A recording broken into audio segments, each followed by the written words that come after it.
My next guest went door to door investigating accusations of fraud in Minnesota. Here's one of his videos from December. Watch. Hello. Can we speak? Yeah. I would like to check a child in the daycare. Why? Can I speak to a manager? Come back later.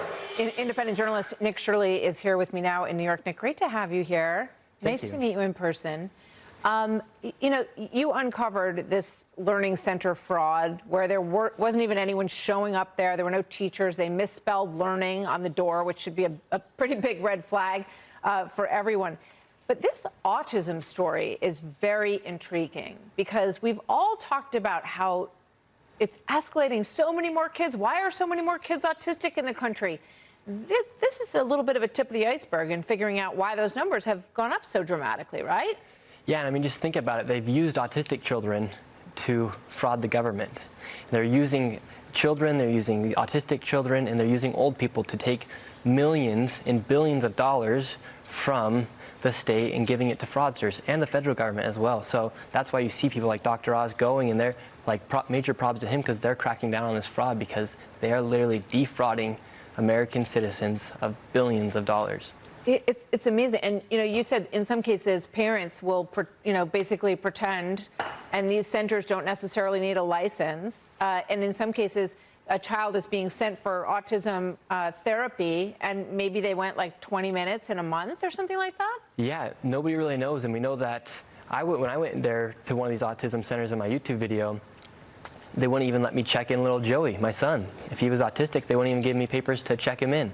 And so what we think is happening and what's been proven to happen is that these people are getting kickbacks from these autism centers when they go and enroll their child because, I mean, over a 10,000% increase in funding. Is there a 10,000 increase of children with autism in Minnesota? Yeah.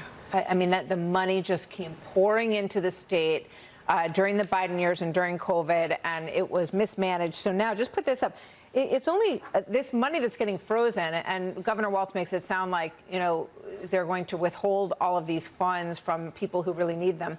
It's a very small sliver. This is like a slap on the wrist to Minnesota to say, look, give all the care that people need with all the rest of the $11 billion, but we're going to freeze $250 million to kind of get you to get your act together.